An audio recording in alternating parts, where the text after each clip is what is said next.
पिछड़ा पावे 100 में 60, ये नारा समाजवादी नेता डॉक्टर राम मनोहर लोहिया ने दिया। अब कहानी 100 में 65 की पहुंच गई। पिछड़ों को आरक्षण बढ़ाकर देने के लिए नीतीश कुमार ने आज जाति आधारित आरक्षण को बढ़ाकर 65% करने की सिफारिश की और फिर कैबिनेट से पास करा दिया। लेकिन जब रिजर्वेशन की राजनीति है तो राम भी है, और राम है तो काम करते कर्मचारियों के हक की दस्तक देती खबरें भी हैं। इसीलिए पहले आज की दस्तक देख लीजिए।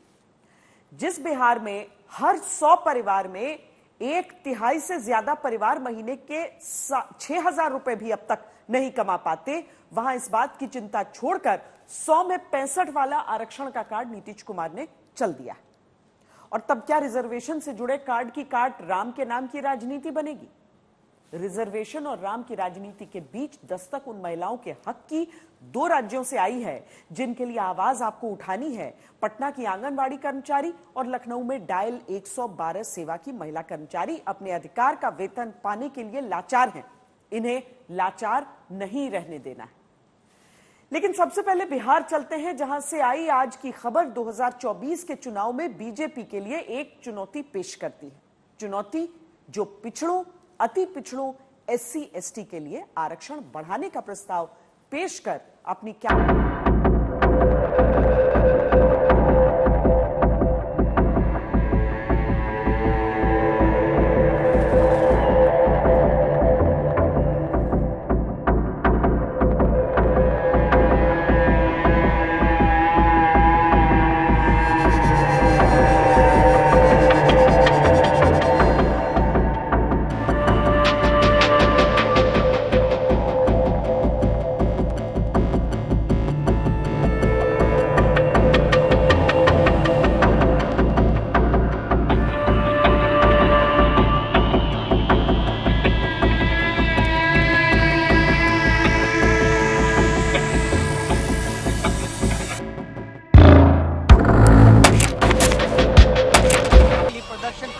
पहुंची। विधानसभा के बाहर पुलिस ने लाठी चलाकर पानी की बौछार करके बेसुध कर देने की हालत में लाकर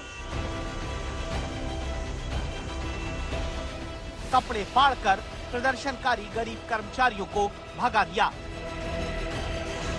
विधानसभा के बाहर महिला कर्मचारी गरीब पीटे जाते रहे, पुलिस के हाथों धकियाए जाते रहे, अपमान की बौछार झेलते रहे।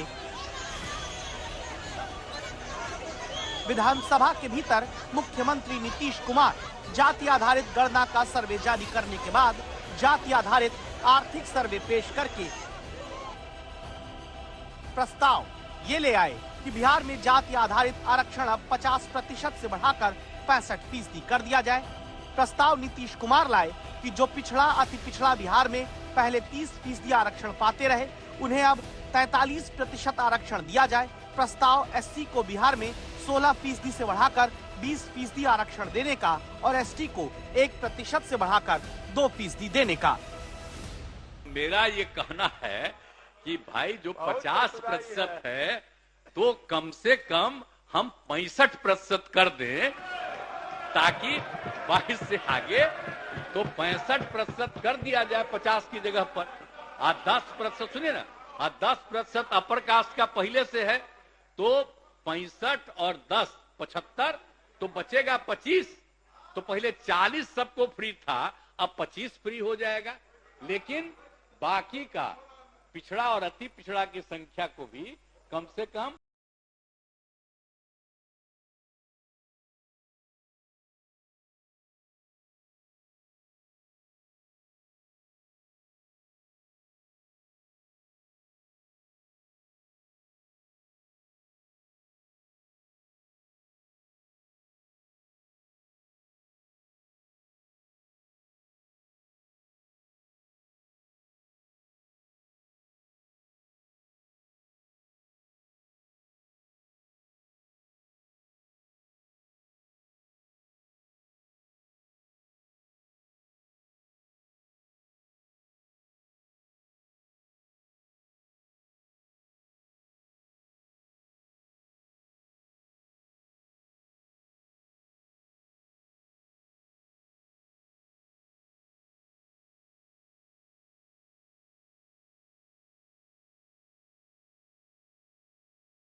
आप बढ़ा लीजिए इसको, 40 कर लिए, 60 कर लीजिए, कोई आपत्ति नहीं भारतीय जनता पार्टी को इस बात से, कोई आपत्ति नहीं। लेकिन सवाल मूल खड़ा ये होता है, क्या होगा, कैसे उनको रोजगार मिलेगा, कैसे नौकरियां मिलेगी? जब वो डिग्री प्राप्त नहीं करेंगे तो नौकरी कैसे प्राप्त करेंगे? सवाल यही है कि मुख्यमंत्री नीतीश कुमार आरक्षण बढ़ाकर जो पिछड़ों को आगे लाना चाहते हैं, क्या वो बिहार की शिक्षा व्यवस्था को भी आगे ला पाएंगे? 5वीं तक की शिक्षा हासिल करने वाले ही जिस राज्य में सबसे ज्यादा 22.6% है और 11वीं 12वीं तक पढ़ाई किए केवल 9.1% लोग हैं और ग्रेजुएट तो बिहार में जो हो पाए वो केवल 7%।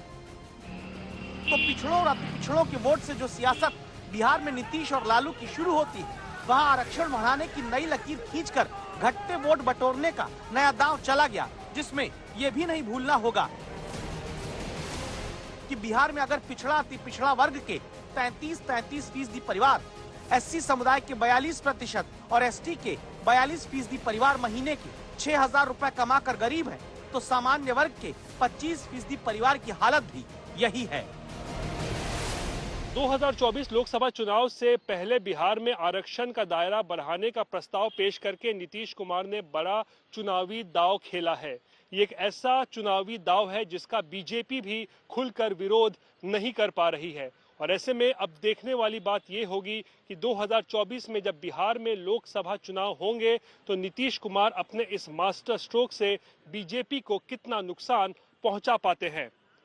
शशि भूषण कुमार और आदित्य वैभव के साथ रोहित सिंह, पटना, आज तक। अब यहां सवाल है कि आगे क्या होगा, इसे कुछ पॉइंट्स के जरिए हम आपके सामने रखते हैं।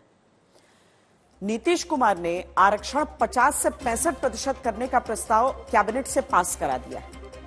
अब नीतीश कुमार ने अभी वही किया है जो पहले भी कई राज्य कर चुके हैं, जहां राज्य आरक्षण की सीमा बढ़ाने का फैसला करते हैं और फिर तुरंत कोर्ट में कोई चुनौती दे देता है। सवाल है ऐसा क्यों? क्योंकि याद करना होगा 1992 में सुप्रीम कोर्ट ने जाति आधारित आरक्षण की सीमा 50% तय कर दी थी। इसी आधार पर 2021 में 50% के पार जाकर दिए गए मराठा आरक्षण को सुप्रीम कोर्ट ने तब रद्द कर दिया था। आपके मन में यह शंका हो सकती है कि सामान्य वर्ग के गरीबों को 10% आरक्षण भी तो दिया गया है, लेकिन सुप्रीम कोर्ट इसे मान्यता दे चुका है, ये कहते हुए कि संविधान के मूल ढांचे को नुकसान ये नहीं पहुंचाता। अब सवाल है कि केंद्र सरकार जो कहती है कि जातियों में विपक्ष बांटता है और सबसे बड़ी जाति गरीबी है, क्या वो बिहार से आरक्षण बढ़ाकर देने की चुनौती का सामना करेगी? अब 7वें पॉइंट में सियासी आंकड़ा है जो बताता है कि 2019 में बीजेपी को देश में सवर्णों का 60% और ओबीसी का 44% वोट मिला। 3 दशक में पहली बार तब क्षेत्रीय दलों को ओबीसी वोट तेजी से घटा था, इसीलिए पिछड़ों के वोट की राजनीतिक रस्साकशी चल रही। जाति आधारित गणना में लगभग सभी जातियों को 94 लाख परिवार गरीब हैं और उनके पास कोई रोजगार नहीं। अब आप सोच लीजिए, कोई रोजगार नहीं उनके लोगों को। अनुसूचित जाति का 20% और अनुसूचित जनजाति का हो जाएगा 2%। तो पिछड़े वर्ग की महिलाओं के लिए पूर्व से प्रावधानित 3% आरक्षण को पिछड़े और अति पिछड़ों के आरक्षण में समाहित किया जा सकता है। बीजेपी का हमेशा से ये प्रयास रहा है कि दलित, पीड़ित, शोषित, वंचित, पिछड़े, आदिवासी समुदाय को उचित प्रतिनिधित्व मिलता रहे। आपको बैकवर्ड क्लास के प्रधानमंत्री हम नहीं कह रहे, हम तो उनको प्रधानमंत्री ही कहेंगे, लेकिन वो हमेशा कहीं भी जाते हैं वो कहते हैं मैं बहुत गरीब हूं। तो ये गरीब फिर जनगणना क्यों नहीं कराता? ये गरीब गरीबों के लिए स्कीम क्यों नहीं बनाता?